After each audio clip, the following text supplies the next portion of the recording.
You are in a crowded room. The noise is loud, the lights are low, and then you lock eyes with a total stranger. Instantly, the background fades, your heart rate jumps, your stomach drops, and you feel an intense, undeniable pull toward them. Centuries of cultural conditioning have prepared us for this moment.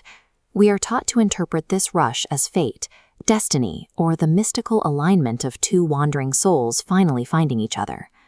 This spark follows a rigid, highly predictable architecture of biological algorithms and psychological biases firing off in a precise sequence.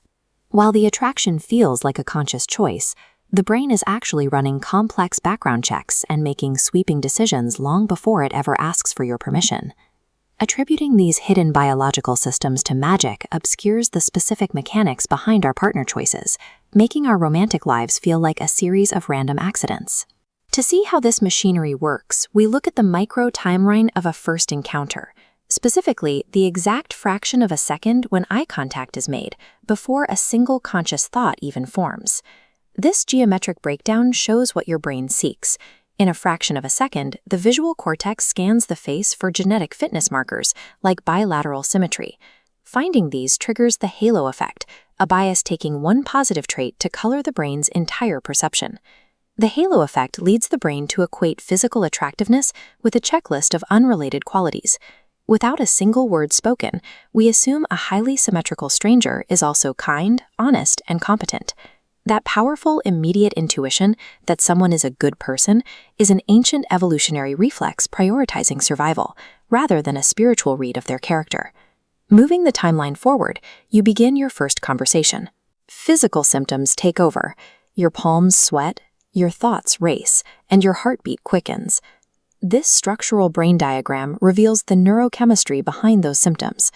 Reward pathways open, releasing a sudden flood of dopamine and norepinephrine into your nervous system. This chemical cocktail short-circuits your prefrontal cortex, temporarily disabling the brain's center for logic, reason, and critical thinking. The mere exposure effect compounds this feeling. Simply spending continuous time geographically close to this person during the conversation artificially amplifies your brain's feeling of affinity toward them. The intoxicating thrill of that first conversation is the temporary result of a brain hijacked by its own chemical reward system. As the weeks pass, the spontaneous encounter transitions into a series of deliberate dates, and so the relationship naturally begins to escalate. High-contrast pairings, the opposites of pop culture myths, often fail to escalate once the initial chemical rush wears off. Instead, the escalation of desire relies on the similarity attraction effect. As these overlapping arrays show, we seek a psychological mirror rather than a contrasting puzzle piece. The brain scans for hidden aligned metrics, seeking out shared backgrounds, overlapping values, and compatible attachment styles. Lasting attachment depends on this psychological mirroring. Beneath the romance, we are looking for reflections of ourselves in another person.